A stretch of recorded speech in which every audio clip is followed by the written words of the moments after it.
Hello friends, welcome to Gargi classes. Rajasthan history में battles की बात चल रही थी। जो भी इम्पोर्टेंट बैटल्स लड़े गए हैं राजस्थान की लैंड पे, उनसे रिलेटेड एक वीडियो ऑलरेडी अपलोडेड है। प्लेलिस्ट में जाके आप देख सकते हो, और वो अगर आपने देख लिया है तो आप ये वीडियो कंटिन्यू कर सकते हो। ठीक है, तो आज अपन सेकेंड पार्ट कवर करेंगे। और गार्गी क्लासेस चैनल को अभी तक आपने सब्सक्राइब नहीं किया तो प्लीज़ सब्सक्राइब कर लो और बेल आइकन ज़रूर प्रेस कर लो, जिससे कि आपको लेटेस्ट वीडियोज़ के नोटिफिकेशन मिल जाएँ। देखो, सबसे पहले आज अपन बात करते हैं बैटल ऑफ चित्तौड़। चित्तौड़ का युद्ध 1303, इसके बारे में अपन ऑलरेडी बात कर चुके हैं और पद्मावत मूवी भी आपने देख ली होगी। उसमें पूरी डिटेल अपने को पता पड़ती है कि ये जो बैटल था, ये रावल रतन सिंह एक तरफ और दूसरी तरफ था अलाउद्दीन खिलजी। ठीक है, इस बैटल के बारे में मलिक मोहम्मद जायसी ने 1540s में, ये 40 एग्जैक्टली नहीं है, 1540s में अपनी एक बुक लिखी जिसका नाम था पद्मावत।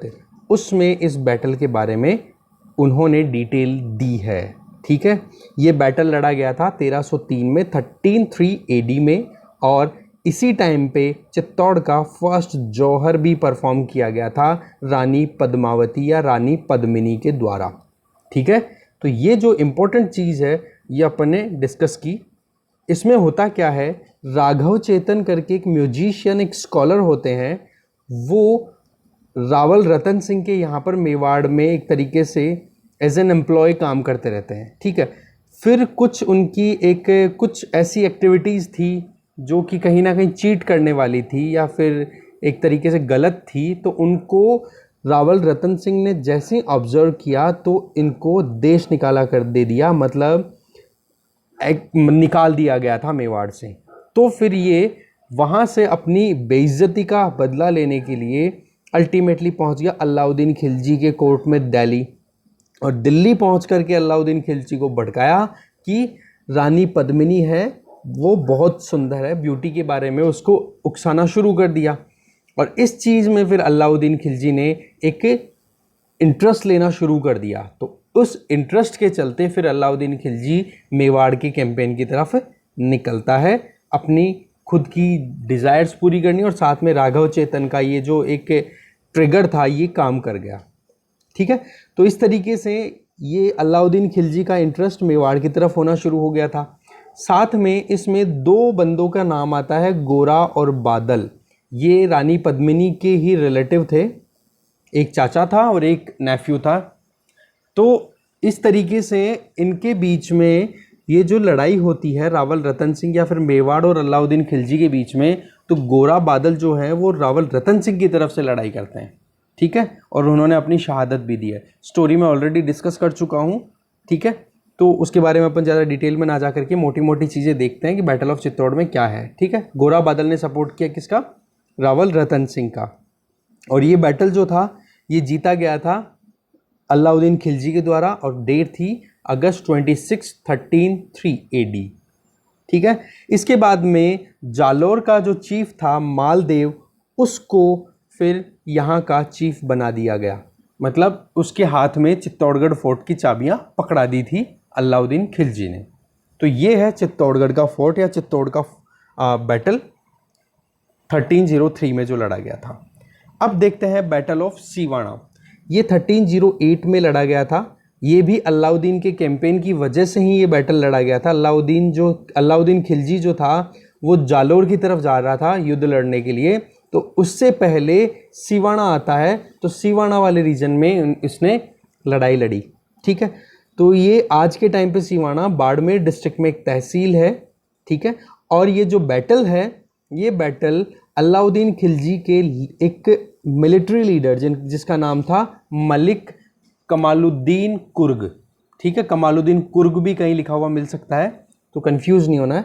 तो उसकी लीडरशिप में सीवाना का जो शीतल देव चौहान था उससे इसकी लड़ाई होती है, और शीतल देव चौहान इस सीवाना बैटल में हार जाता है। फिर अलाउद्दीन खिलजी जो है वो कैंपेन पे जो निकला हुआ था जालोर के लिए, वो मलिक कमालुद्दीन को सीवाना फोर्ट की चाबी पकड़ा देता है और उसको वहाँ का हेड डिक्लेयर कर देता है। और इस सीवाना फोर्ट का नाम बदल के क्या कर दिया जाता है? खैराबाद। ये चीज़ अपन ऑलरेडी डिस्कस भी कर चुके हैं, जालोर और नाडोल के जो चौहान्स की बात की थी अपन ने उसमें।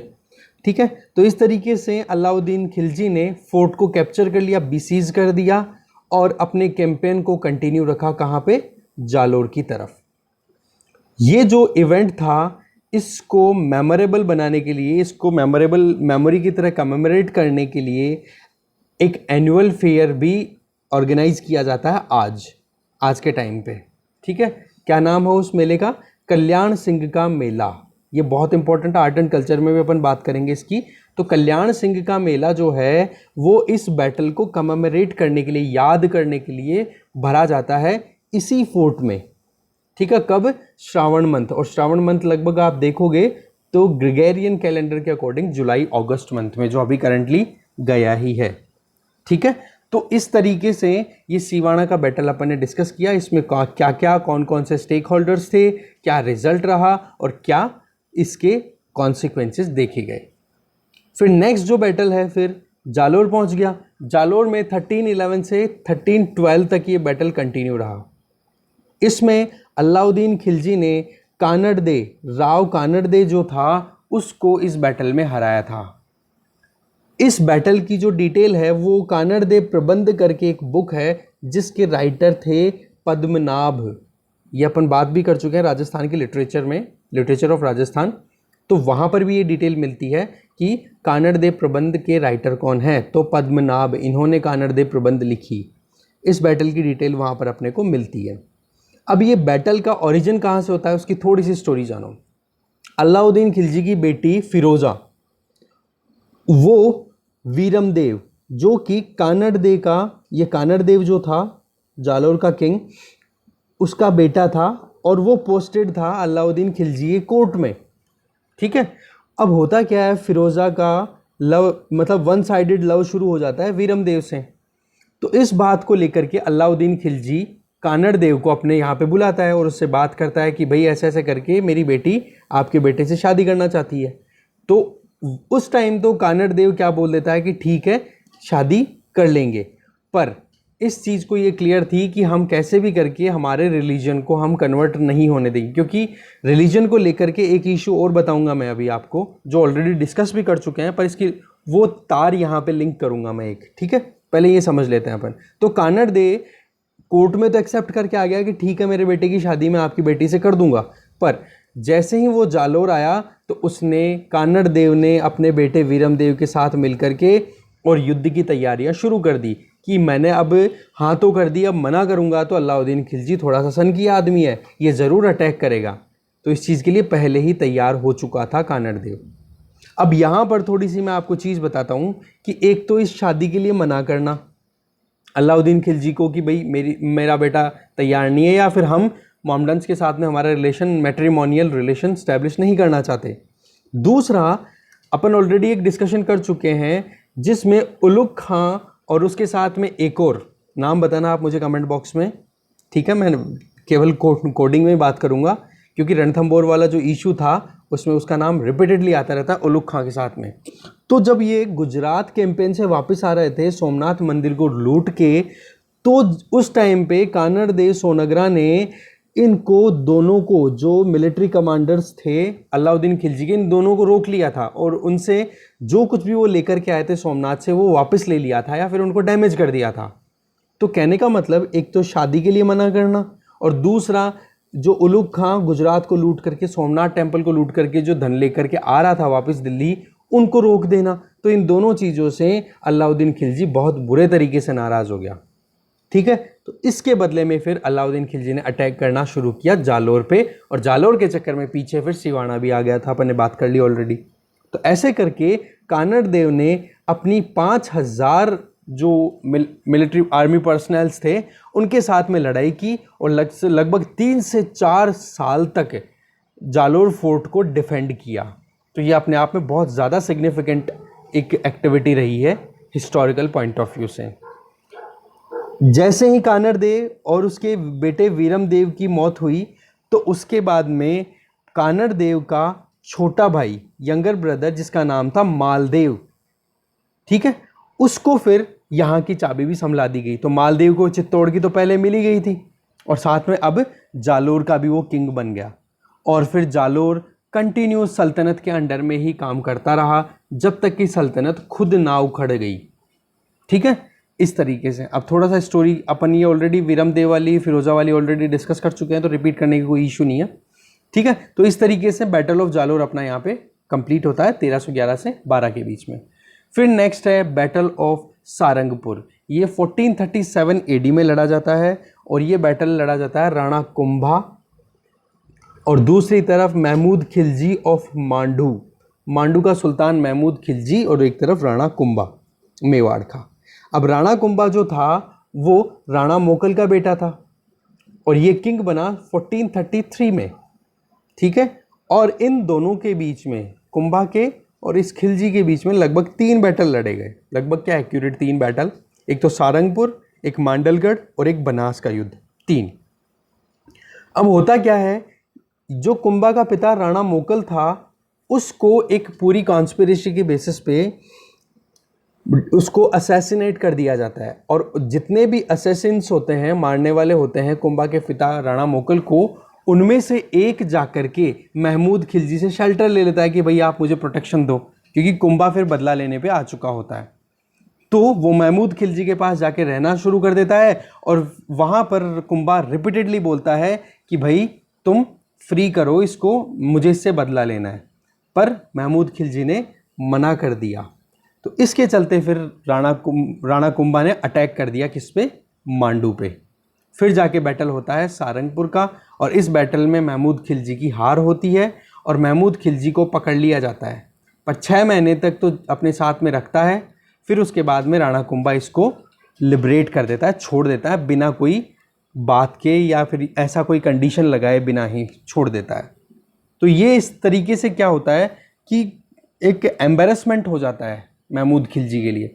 तो वो आगे इसका एक रिवेंज भी लेने की कोशिश करेगा, वो अपन आगे देखेंगे। पर अभी फ़िलहाल तो सारंगपुर के क्या क्या रिजल्ट रहे, क्या क्या आउटकम रहे, वो देखते हैं।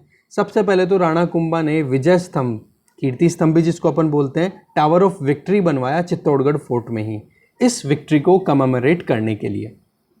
दूसरा एक चीज़ यहाँ पे देखें अपन, जो गुजरात का रूलर उस टाइम पे था अहमद शाह, और दूसरी तरफ जो मोहम्मद शाह दिल्ली में बैठा था, उन्होंने राणा कुंभा को कोऑपरेट किया था महमूद खिलजी के अगेंस्ट में। ये एक इंपॉर्टेंट इवेंट है कि राणा कुंभा को सपोर्ट किया गया था गुजरात के द्वारा और दिल्ली के द्वारा। तो ये दोनों का सपोर्ट मिलना अपने आप में बहुत सिग्निफिकेंट है, जबकि ऑपोजिशन पार्टी वो भी एक मोमडन पार्टी ही थी। तो ये अपने आप में एक सिग्निफिकेंट इवेंट रहा।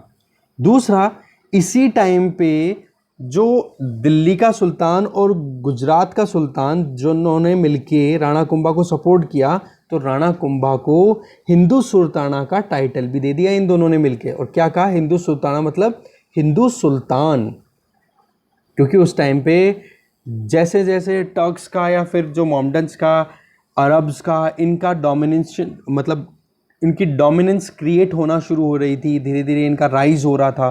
तो उस कंडीशन में किसी हिंदू किंग का असर्ट करना अपने आप को, तो वो बहुत सिग्निफिकेंट हो जाता था।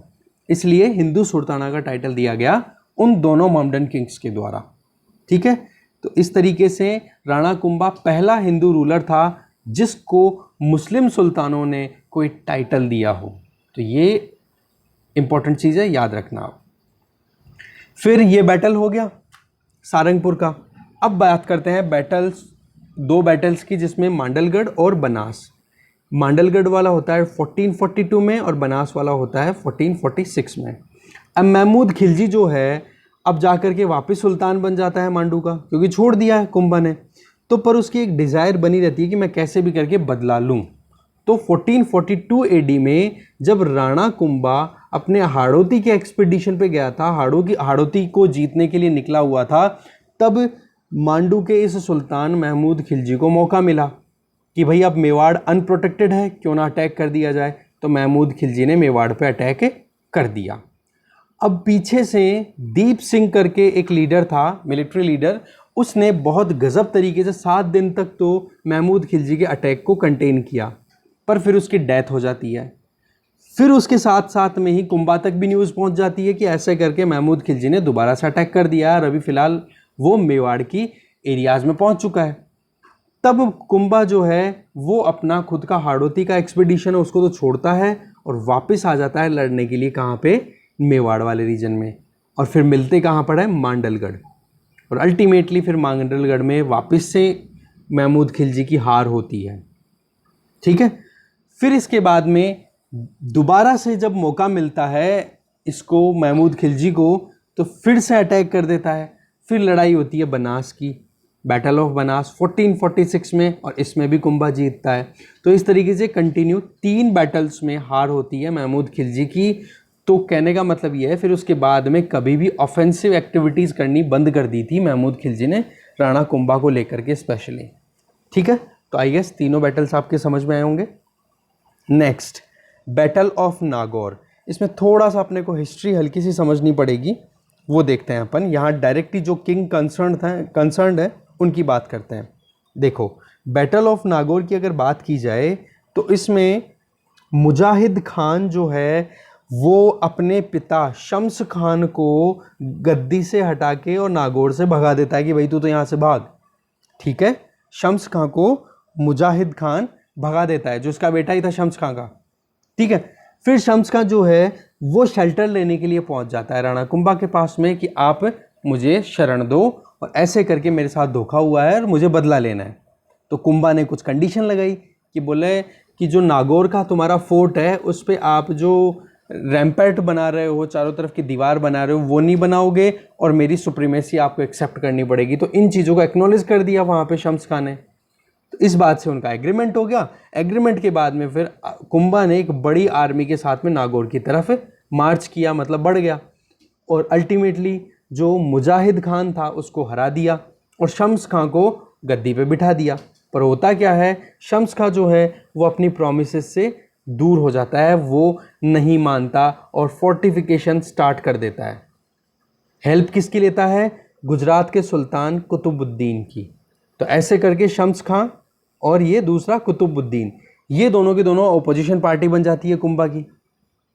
तब 1456 में राणा कुंभा जो है वापस नागौर की तरफ अटैक करता है और शम्स खान को हरा देता है और नागौर को अपना खुद का वैसल स्टेट डिक्लेयर कर देता है कि अब हमारे अंडर में ही है नागौर। इस जीत को कमेमोरेट करने के लिए राणा कुंभा नागौर से हनुमान जी की मूर्ति लेके आता है और अपने खुद के फोर्ट के मेन गेट पे इंस्टॉल कर देता है। ठीक है, तो इस तरीके से ये पूरा एक डेवलपमेंट अपन ने देखा नागौर का। अब ये जो नागौर का बैटल हुआ जिसमें शम्स खान को हरा दिया, तो शम्स खान भाग जाता है। तो आगे क्या डेवलपमेंट्स होते हैं वो देखने की कोशिश करते हैं, क्योंकि देखो बैटल तो है अपनी जगह इंपॉर्टेंट, वजह क्या थी वो भी इंपॉर्टेंट है, और उसके बाद में रिजल्ट के बाद में आगे क्या उसका रेपरकशंस रहे, क्या आगे डेवलपमेंट्स हुए, उस पर इम्पैक्ट क्या रहा उस बैटल का, तो वो चीज़ें अपने को जानने की ज़रूरत है। तो वो देखते हैं। देखो, बैटल ऑफ नागौर के बाद में राणा कुंभा और मेवाड़ के चारों तरफ दुश्मन ही दुश्मन हो चुके थे। क्यों, गुजरात की बात करो तो वो इधर शम्स खान नागौर, और इधर मांडू की तरफ देखो तो ये हो गया था महमूद खिलजी। तो कहने का मतलब 3 तरफ से घिर चुका था ये, कौन, राणा कुंभा और मेवाड़ दोनों।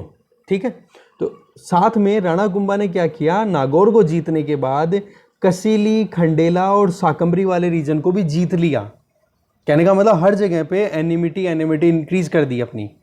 शम्स खां जो उस टाइम पे किला बनवा रहा था, जो फोर्टिफिकेशन करवा रहा था नागौर का, किसकी हेल्प से करवाया था, गुजरात के सुल्तान की हेल्प से।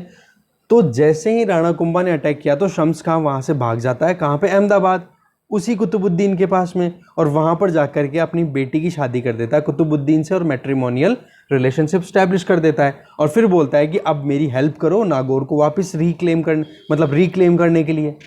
तो एक तरफ तो ये दोनों हो गए। अब दूसरी तरफ आप देखोगे तो महमूद खिलजी ऑफ मांडू जो था उसने अजमेर को कैप्चर कर लिया था। ठीक है, और साथ में मांडलगढ़ को भी अपने अंडर में ले लिया 1456 में। तो इस तरीके से ये लगातार ये डेवलपमेंट्स जो थे कहीं ना कहीं एक सिनेरियो क्रिएट कर रहे थे, और इसी सिनेरियो के चलते ट्रीटी होती है महमूद खिलजी और कुतुबुद्दीन के बीच में, treaty of Champaner against Rana Kumbha. ठीक है, तो ये ट्रीटी के बारे में आप याद रखना, कई बार पूछ लिया जाता है इसके बारे में। अपन हिस्टोरिकल पर्सपेक्टिव जो पढ़ा था मेवाड़ किंगडम की, तब भी अपन ने देखा था चंपानेर की ट्रीटी, महमूद खिलजी ऑफ मांडू और दूसरी तरफ कुतुबुद्दीन के साथ में कौन बैठा है, शम्स खां। तो ऐसे करके इन तीनों की ट्रीटी हो जाती है। और ये तीनों की तरफ से कहीं ना कहीं ये जो राणा कुंभा चैलेंज फेस कर रहा था, उसी का फायदा उठाया राव जोधा ने। मारवाड़ का जो राव जोधा था, जिसके बारे में अपन ने देखा था हंसाबाई ने आवड़ बावड़ की संधि करवाई थी। ओके, तो राव जोधा, इनका मैट्रिमोनियल रिलेशन भी अपन ने अच्छे से समझा था। राव रनमल के बारे में बात भी की थी अपन ने, राव चूंडा, राव रनमल, इनके बारे में डिटेल अपन ऑलरेडी डिस्कस कर चुके हैं। तो राव जोधा था, उसने भी इसका एडवांटेज उठा लिया और मंडोर को कैप्चर कर लिया। तो कहने का मतलब हर तरीके से, हर तरफ से हार हार हार चल रही थी, या फिर कहीं ना कहीं कॉन्स्पिरेसी कंटिन्यू देखी जा रही थी कुंभा के अगेंस्ट में। पर कुंभा ने फिर धीरे धीरे पेशेंटली काम किया, स्ट्रेटेजिकली इन चीज़ों को अंजाम देना शुरू किया। तो जैसे ही कुतुबुद्दीन जो था उसकी डेथ होती है, ठीक है, तो उसके बाद में जो गुजरात का किंग बनता है, ध्यान से सुनो, कुतुबुद्दीन गुजरात का जो किंग था, उसकी डेथ होने के बाद में गुजरात का जो रूलर बनता है मोहम्मद शाह बेगड़ा, उसकी महमूद खिलजी ऑफ मांडू से अच्छी रिलेशनशिप नहीं बन पाती है। तो अब महमूद खिलजी भी अकेला हो गया और ये बेगड़ा भी अलग हो गया। तो ये चंपानेर की जो ट्रीटी थी वो ख़त्म हो गई एक तरीके से। तब जाके फिर वापस से रिक्लेम करना शुरू कर दिया राणा कुंभा ने अपने मेवाड़ वाले पूरी टेरिटोरियल रीजन को। तो कहने का मतलब है, एक तरफ तो जहाँ पे मल्टी डायरेक्शनल अटैक हो रहे थे, जहाँ महमूद खिलजी ऑफ मालवा, ठीक है, मालवा मतलब मांडू, ठीक है, Qutbuddin of Gujarat, Shams Khan of Nagaur, Rao Jodha of Marwar, ऐसे करके सबने चारों तरफ से घेर लिया। तब फिर ये डेवलपमेंट जो हुआ, मैंने बताया आपको कि महमूद बेगड़ा, उसकी रिलेशनशिप बिगड़ गई मांडू के साथ में। तो इसका फ़ायदा फिर वापस से उठाया किसने, कुंभा ने, और अपना जो टेरिटोरियल लॉस था उसको रीगेन किया। तो कहने का मतलब ये है कि यहाँ पे इस बैटल में या फिर इस पूरे सिनेरियो में अपने को एक चीज़ समझ में आती है कि राणा कुंभा जो था वो बहुत ही ज़्यादा स्किलफुल वॉरियर था वो, और साथ में एक किंग था जो कि बहुत ज़्यादा स्ट्रेंथ अपने साथ में रखता था और जिसकी स्ट्रेटजीज बहुत एक एक्यूरेट हुआ करती थी। तो ये लाइन है वो बहुत इंपॉर्टेंट, आप ध्यान रखना नीचे वाली। ओके, तो इस तरीके से आज के बैटल्स अपने यहीं कवर होते हैं। ऐसे ही करेंगे कवर, क्योंकि एक साथ अगर पूरे लंबे लूँगा तो बोरिंग हो जाएगा। ठीक है, थैंक यू।